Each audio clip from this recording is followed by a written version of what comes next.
You called me worthless. I'm your landlord. My stepmom Diane's voice cut through the house like breaking glass.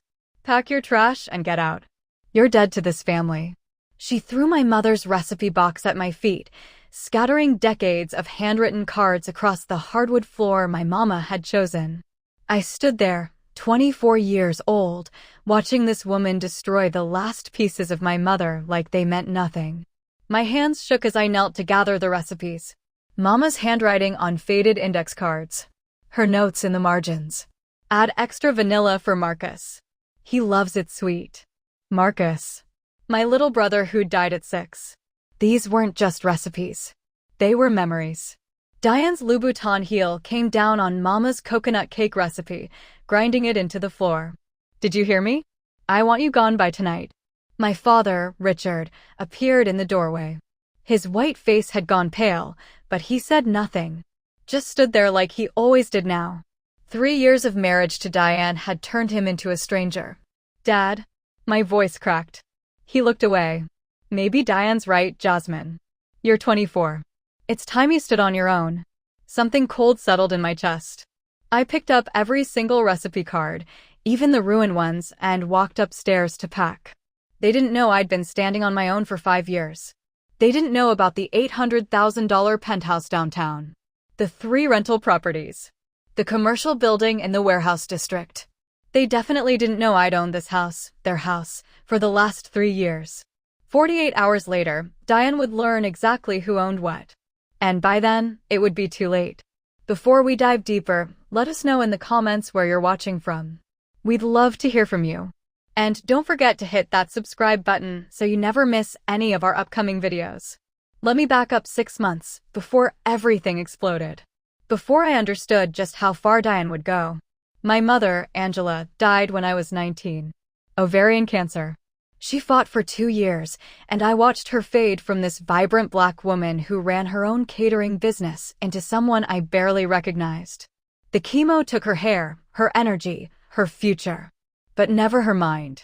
2 weeks before she passed, she called me to her hospice bed. Grandma Lorraine sat in the corner, her weathered brown hands folded in prayer. Baby girl, Mama whispered, her voice thin as paper. I need you to listen carefully. She told me everything. About the properties she'd quietly bought in the 90s when our neighborhood was considered transitional. About how she'd put them in trust for me.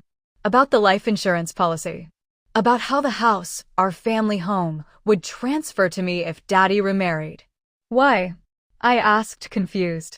Why not just leave it to him? Mama's eyes, still sharp despite everything, held mine.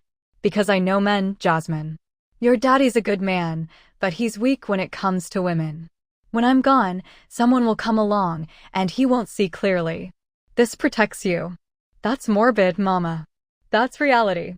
She squeezed my hand with surprising strength. Promise me you'll be smart.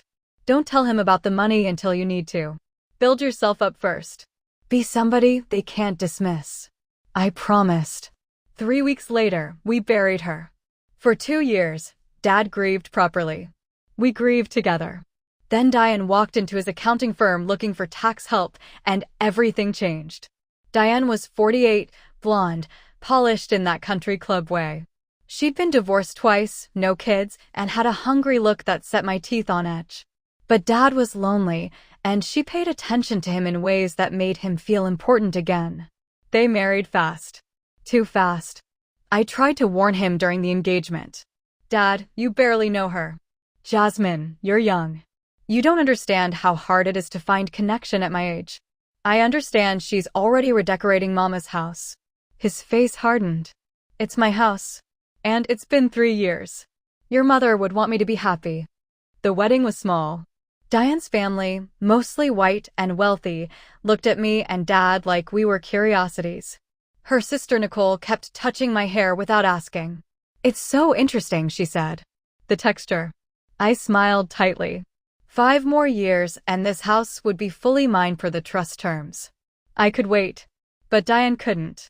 Within 6 months, she'd removed every trace of my mother. Photos disappeared. The furniture got replaced. Mama's garden, her pride and joy, was torn out for a koi pond. She's erasing her, I told Tasha, my best friend since elementary school. We sat in her apartment in the 3rd Ward. A neighborhood Mama's properties had gentrified around. Why don't you tell them you own it? Tasha asked, pouring wine. Because Mama was right. I need to be established first. Undeniable. Otherwise, they'll find a way to take it. I worked my retail job at Nordstrom, finished my MBA at night, and quietly built my real estate portfolio. Grandma Lorraine's inheritance, $200,000, had turned into $1.3 million through careful investing. I bought the penthouse at 22. Nobody knew. To everyone, I was just Jasmine. The stepdaughter. The retail girl. The burden. The recipe box incident came after months of smaller cruelties. Diane started charging me for groceries. You're eating our food, after all. She gave my childhood bedroom to her nephew visiting for a weekend. You don't mind sleeping on the couch, do you, honey? She scheduled family dinners without inviting me, then acted surprised when I felt excluded. Oh, I thought you'd be working. My father watched it happen. Sometimes he'd start to object, then Diane would touch his arm, smile, and he'd go quiet. The final straw came on what should have been Mama's 50th birthday. I'd planned to cook her signature dish, shrimp and grits, the way she'd taught me. It was our tradition. Every year since she passed, I'd make it in her memory. I came home from work to find Diane had thrown out all of Mama's cast iron cookware. That old stuff. She waved dismissively. I upgraded us to Cuisinart. Much better. That cookware was seasoned for 30 years. My voice shook. Mama's grandmother gave it to her. And now it's in a landfill where it belongs. Honestly, Jasmine, you're so sentimental about junk. I lost it. Completely lost it. This is still my mother's house. You can't just erase her. Diane's eyes went cold. Actually, honey, this is my house now. Legally. And I'm done accommodating your little shrine to the past. Dad. I turned to him, desperate. Say something. Richard rubbed his face. Jasmine, you're being dramatic. They were just pans. Just pans. 30 years of memories. Mama teaching me to make cornbread in that skillet. Sunday morning pancakes. The weight and history of them. Just pans. That's when Diane went for the recipe box. You know what? I'm clearing out all this old stuff. She grabbed the wooden box from the shelf, Mama's beautiful cedar box with our family name carved in it. Don't you dare. I moved toward her. She opened it over the trash can, and cards fluttered down. Mama's handwriting disappearing into coffee grounds and garbage. I shoved her. Not hard, but enough to save the box. Cards scattered everywhere. Diane's face transformed into something ugly and triumphant. Did you just put your hands on me? Richard, your daughter just assaulted me. I was protecting Mama's recipes.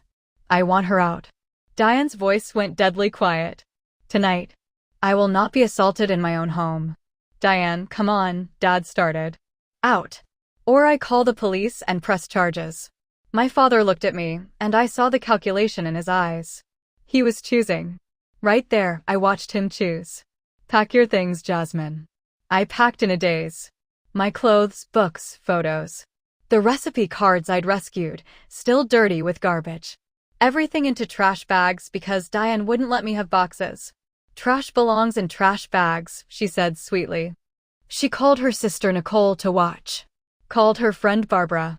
Made it a spectacle. They stood in the driveway, wine glasses in hand, as I loaded my Honda Civic. Where will you go? Barbara asked, fake concern dripping. She'll figure it out, Diane answered for me. Jasmine's very resourceful. Aren't you, honey? The neighbors watched. Mrs. Chen from next door, who'd known me since I was 5. The Johnsons across the street. Everyone seeing the black girl thrown out with trash bags. The humiliation burned. That was the point. My father appeared as I closed my trunk. Jasmine, I'm sorry it came to this. I looked at him, this white man who'd loved my black mother enough to weather his family's racism, who'd held me when I cried over boyfriends, who'd taught me to drive. A stranger now. No, you're not. If you were sorry, you'd stop her. She's my wife. And I'm your daughter. Was your daughter. He tried to hug me. I stepped back. Don't. Call me when you get settled. No. I drove away without looking back. Diane probably threw a party.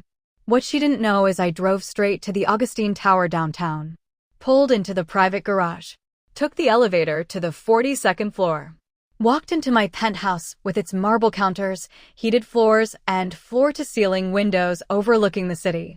I dropped the trash bags on my $4,000 designer couch and laughed until I cried. Then I called my attorney, James Crawford. Mama's attorney. A black man in his 60s who'd helped her build her empire quietly. It's time, Mr. James. You sure, baby girl? She called me trash. Put me out like garbage. Yeah, I'm sure. I'll prepare the papers. The call came 3 days later while I was having brunch at Brennan's with Tasha. My phone showed Chase Bank. Miss Johnson? This is Patricia Williams from Chase Bank. We have Richard and Diane Reynolds here attempting to take out a home equity loan on 4782 Oakwood Drive. Our records show you as the property owner. We need your authorization to proceed. My mimosa paused halfway to my lips. A home equity loan? For how much? $300,000. Tasha's eyes went wide. I'd finally told her everything the night I left. She'd been appropriately shocked. I'm the owner, I said clearly. They cannot borrow against my property. I'll be there in 30 minutes. I dressed carefully. Burberry pantsuit, silk blouse, my mother's pearl earrings. The ones from her wedding. I wanted to look like money.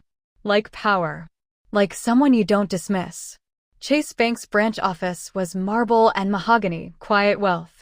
Patricia Williams, a sharp-eyed black woman in her 40s, met me at the door. Miss Johnson. Thank you for coming. Where are they? Conference room. They're quite upset. I bet they were. Patricia led me through glass doors. Dad and Diane sat at a polished table, confusion and anger warring on their faces. Diane wore her meeting the bank outfit, designer but understated. Conservative pearls. She saw me and stood. What is she doing here? She owns the property, Patricia said calmly. Please sit. That's impossible. Diane's voice went shrill. Richard owns that house. His first wife left it to him. I set my bag on the table, pulled out the deed, and slid it across. Actually, Mama left it in trust. When Dad remarried, the house transferred to me. I've owned it for 3 years.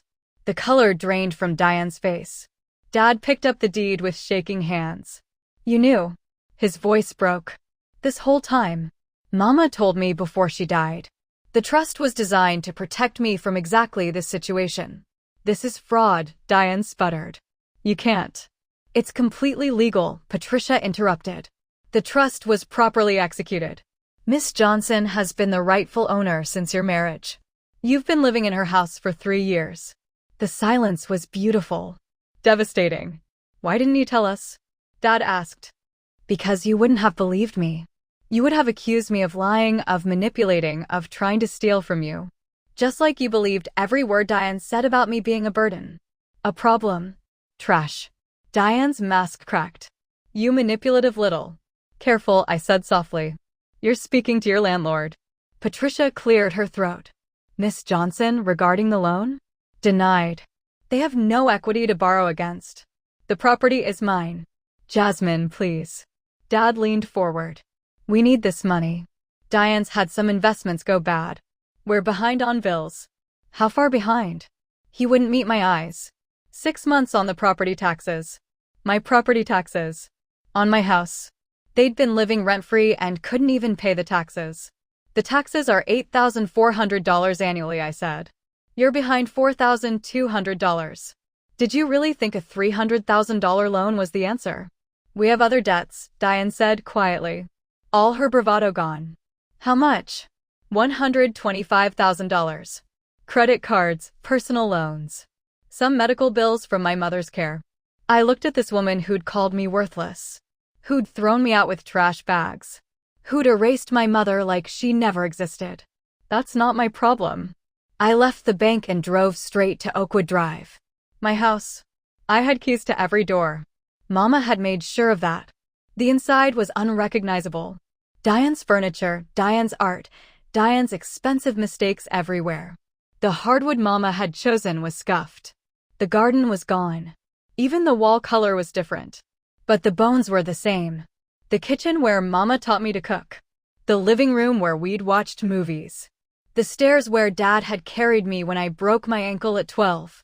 James met me there an hour later with papers to sign. Eviction papers. Diane had 30 days to vacate. Dad could stay per the trust terms, but she had to go. You sure about this path? James asked gently. She threw me out like garbage. And you're better than that. Was I? I wanted to be. But the hurt was so deep. My phone rang. Dad. Jasmine, please. Can we talk? In person. We met at Lucille's Soul Food, Mama's favorite restaurant. Neutral ground. Public. Dad looked broken. I failed you. I failed your mother. Yes, you did. Diane showed me who she really was when she threw you out. I was too weak to stop her then. But I'm not anymore. I filed for divorce this morning. That stopped me cold. What? I'm leaving her. I already moved out, got an apartment downtown. The house is yours. I don't want to stay where I chose someone else over my daughter. Tears burned my eyes. Dad, your mother knew I was weak. That's why she protected you. She was always 3 steps ahead. He pulled out an envelope. I found this in her things. She left it for me, to give you if I ever remarried. Inside was a letter in Mama's handwriting. My darling Jasmine, if you're reading this, your father has moved on. I hope she's good to you both. But if she's not, remember, you're Angela Miller's daughter. You are strong enough to stand alone. You are wise enough to know your worth. And you are loved enough that I made sure you'd always have a foundation. The houses, the money, the trust, these aren't just assets. They're me telling you that you matter. That your value isn't in what others think. It's in who you are. Make me proud, baby girl. And forgive your daddy. He loves you even when he's stupid about showing it. Love always, Mama. I sobbed. Right there in Lucille's. Deep, wrenching sobs that came from 5 years of grief I'd never fully processed. Dad held me like he used to. Like when Mama first got sick. Like when Marcus died. Like when I was still his little girl. I'm so sorry, he whispered. I'm so sorry. 6 weeks later, I stood in the house on Oakwood Drive. Diane was gone, her belongings cleared out. Dad had his apartment. The divorce was proceeding. I'd hired contractors to restore Mama's vision. The paint colors she'd chosen. The hardwood refinished. The garden replanted with her roses. Tasha helped me hang photos.